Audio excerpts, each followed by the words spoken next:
Olá, pessoal do nono ano, professor Esquilaço aqui. Vamos começar então essa vídeo dúvidas aqui, né? Ela tá, a vídeo dúvidas 4, ela tá para responder as questões da atividade que eu passei para vocês junto com o material, né? Sobre puberdade, sistema nervoso e hormônios. Então a gente vai corrigir junto, porque a gente não sabe quando é que volta as aulas, e aí vocês já tiram qualquer dúvida do que vocês responderam, tá? Então vamos lá. Atividade 1, primeira pergunta. Os seres humanos apresentam dimorfismo sexual, ou seja, há diferenças visíveis entre o sexo masculino e o feminino. Eu inverti aí, mas é a mesma coisa. A partir de que fase da vida as diferenças são mais acentuadas? O que é acentuadas? Que é mais visível, dá para perceber melhor a diferença entre o sexo feminino e o masculino. Então, por quê? Bom, para quem leu o texto, entendeu o texto, refletiu sobre ele e respondeu a questão, não é difícil. Então, a gente espera, né, espero que vocês respondam, que é possível distinguir um menino de uma menina, ambos lá no início da infância, pelos órgãos sexuais externos. Quer dizer, só dá para saber às vezes se é menino ou menina observando o pênis ou o escroto dos meninos, e no caso das meninas, é o pudendo feminino, também chamado de vulva, e a abertura da vagina das meninas, né, nos bebês. Agora, já as diferenças entre o sexo masculino e feminino vai se acentuar a partir da puberdade, que dá início então à adolescência. Por quê? Porque nessa fase ocorre o desenvolvimento das características sexuais chamadas secundárias, como o desenvolvimento de seios nas mulheres e de pelos no rosto dos homens. Tá? Então, mais ou menos isso estava no texto, não é nada complicado, é só para você perceber que a diferenciação, né, o chamado dimorfismo sexual, de dois, morfismo, morfo, tem forma, duas formas de sexo, ou seja, homem, mulher. Então, quando é na fase infantil, é mais difícil, na infância, né? Só olhando se o menino se tem pênis ou vagina. Agora, conforme vai mudando já na adolescência, isso já fica mais fácil por causa do desenvolvimento das características sexuais secundárias. Questão 2. Uma questão vai complementando a outra, né?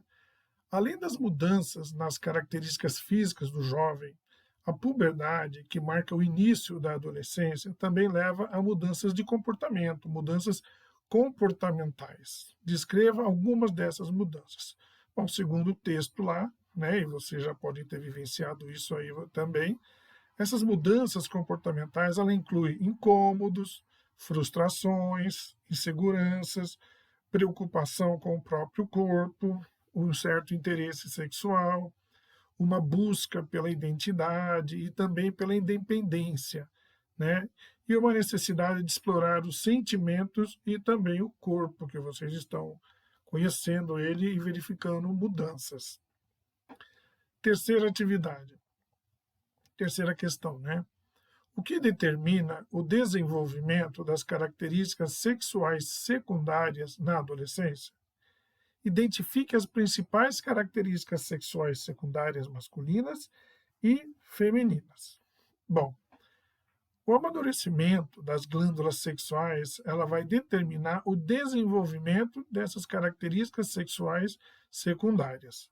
As principais características sexuais secundárias são, nas meninas, o surgimento das mamas, a menarca, que é como a gente chama a primeira menstruação, o surgimento de pelos pubianos, né, pelos pubianos na região da vagina e também nas axilas, e além da distribuição da gordura corporal para a região dos quadris. Agora, já nos meninos, o que ocorre? O aumento da massa muscular, uma mudança de voz, o surgimento de pelos faciais, também pubianos, e também nas axilas. A quarta questão.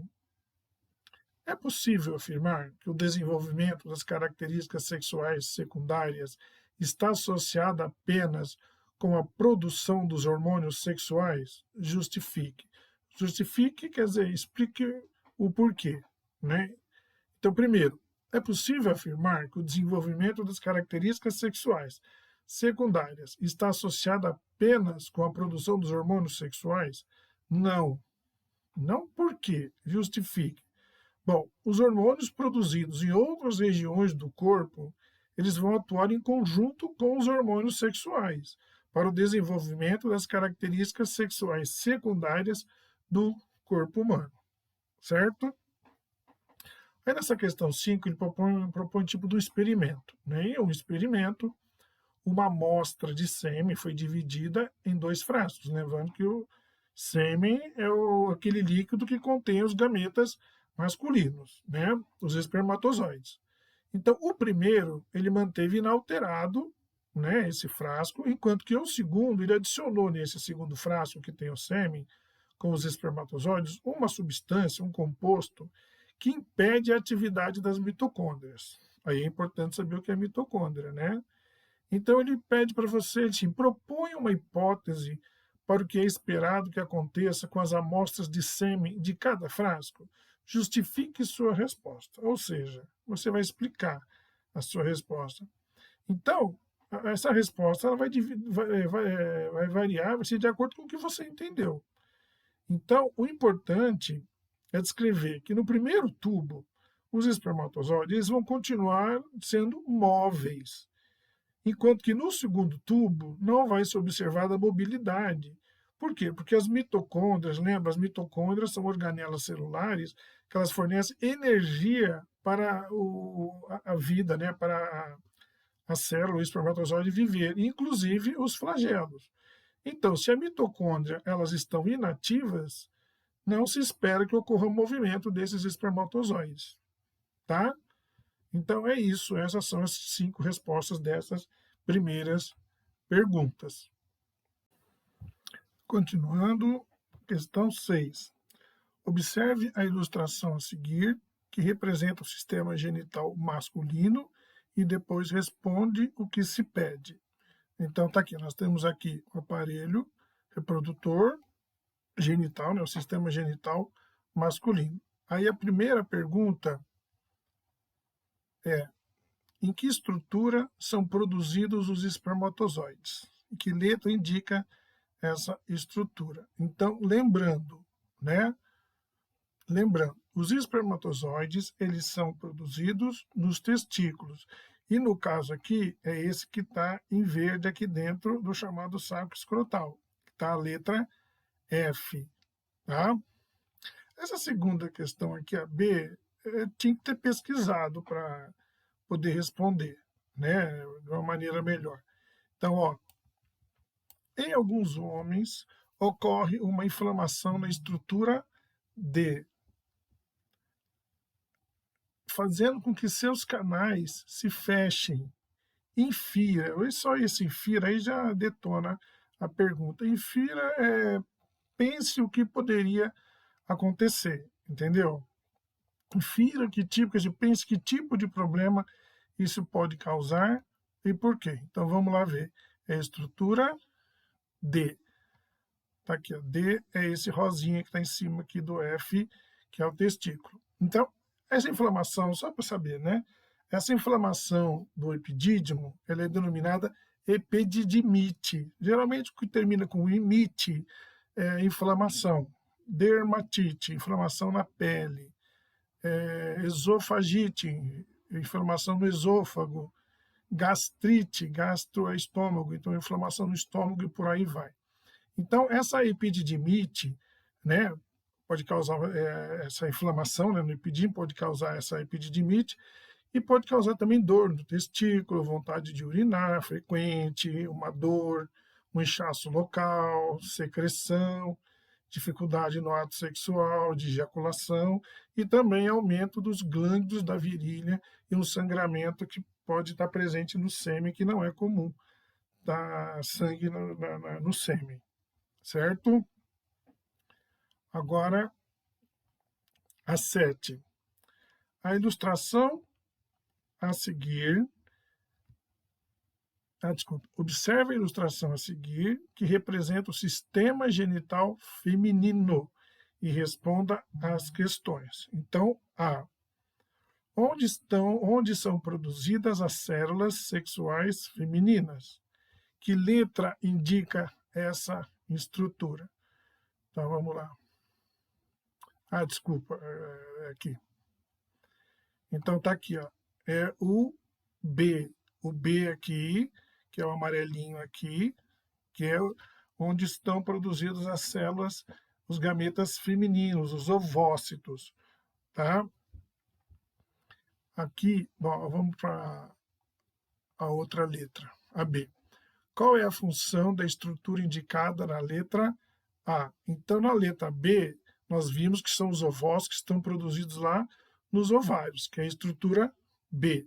Agora, vamos voltar lá. A estrutura A, ela é denominada de tuba uterina, e ela liga o ovário ao útero.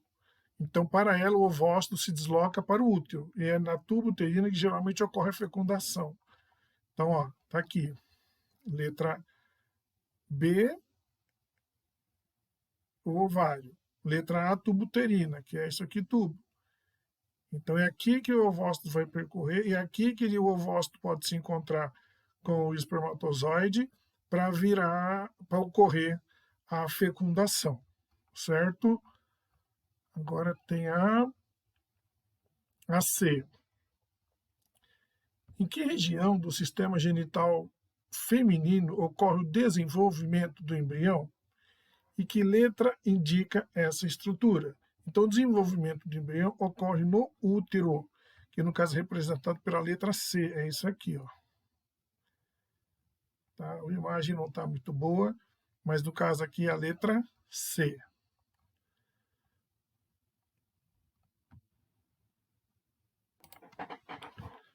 Bom, 8.